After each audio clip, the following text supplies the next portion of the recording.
Corner रखते हैं।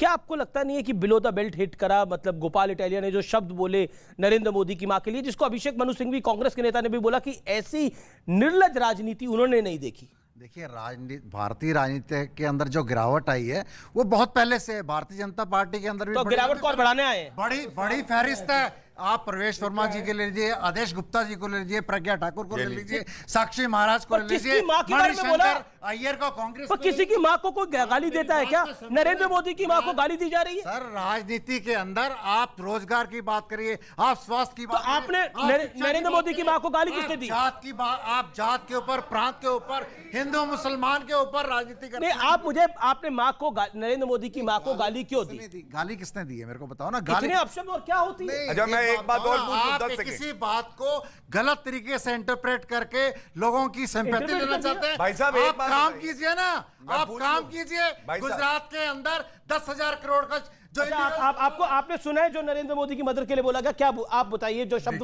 वो आपको वैलिड लगते हैं? मैं वो शब्द रिपीट नहीं करना चाहता हूं क्योंकि मेरी भी मां है, लेकिन मैंने आपको क्या कहा, हम देश इटली वाले से ही परेशान था, अब ये कि इटालिया भी आ गया, उससे भी परेशान हो रहे हैं हम।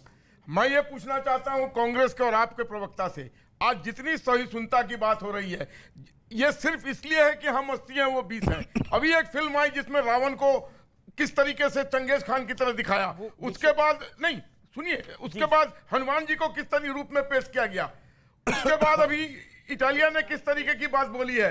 मैं ये पूछना चाहता हूं, अगर इस देश में 80% मुसलमान होता और 20% हिंदू होता तो क्या ये होता? ये हिंदू मुसलमान कैसे आ गए? छोटी छोटी बात पे वो सर तन से जुदा की बात करते हैं और हम बात करते हैं कि कोर्ट में जाएंगे, कानूनी तरीके से हम लड़ाई लड़ेंगे। पर इसमें हिंदू मुसलमान कैसे आ गया?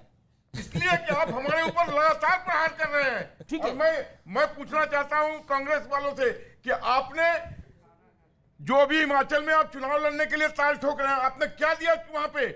मोदी जी ने वहां पर वंदे एक्सप्रेस दिया, वहां पर IIT दी, वहां पर पार्क दिया बंद का। मैं गुजरात में आता हूं पहले, एक सेकंड, पहला कमेंट मैं बिल्कुल छोटा कमेंट आपका, अच्छा छोटा कमेंट आप दे दीजिए। मैं सिर्फ ये कहना चाहता हूं, देश में बड़े बड़े पत्रकारों ने ये कहा है कि अगर जो मोदी जी को डायरेक्ट अटैक करेगा, देश की जनता उसे बर्दाश्त नहीं करती। अरविंद केजरीवाल इतनी छोटी सी बात क्यों नहीं समझ पा रहे कि मोदी जी की मां पर जाकर उनको आप समझाइए उनको जाकर। लेकिन एक चीज, क्योंकि गुजरात के नंबर्स आए हैं, ओपिनियन पोल आए हैं, 27 साल बाद भी सरकार बीजेपी अगर रिपीट कर रही है तो ये आपके लिए बड़ी नाकामी है और आप पिछली बार से भी कमजोर हो रहे हैं। क्या आपको लगता नहीं है ये बड़ा सेटबैक है कांग्रेस पार्टी के लिए अगर यही नंबर्स रिपीट होते रिजल्ट डे वाले दिन? कहते हैं ना कि तुम्हारी फाइलों में गांव का मौसम गुलाबी है, मगर ये आंकड़े झूठे, ये दावे किताबी हैं। तुम्हारी मेज चांदी की, तुम्हारे जाम सोने के, मगर जुम्मन के घर में आज भी फूटी रकाबी है। आप लाइए ओपिनियन पोल, आपकी इच्छा है। हम 2-3 बातें, पहले तो हम माँ के बारे में क्लियर कर दें जी।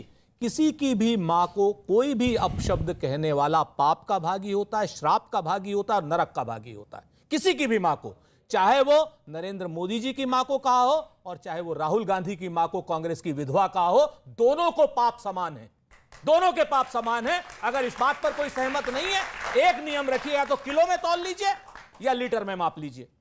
नरेंद्र मोदी ने जब राहुल गांधी की मां को कांग्रेस की विधवा कहा, उतना ही पाप उन्हें भी लगेगा जितना पाप अरविंद केजरीवाल के उस इटालिया को लगेगा। एक बात, वो कह रहे इटली वाले से हम परेशान थे, इटाली वाले सुन लीजिए। इटली वाले हमारे यहां, अमीश भाई, जो हमारी सनातन संस्कृति है, सनातन संस्कृति में हमारे यहां महिलाएं जो शादी करके बाहर गांव से आती हैं, कोई बाहर राज्य से आती हैं, बाहर देश से आती हैं। गांधार से आई थी महाभारत में, तो हमारे यहां तो बाहर से आती हैं। हो सकता है भाजपा ने आज हो सकता भारत का हिस्सा नहीं है, कंधार उसको विदेश बोल रही है, वो अफगानिस्तान कंधार भारत का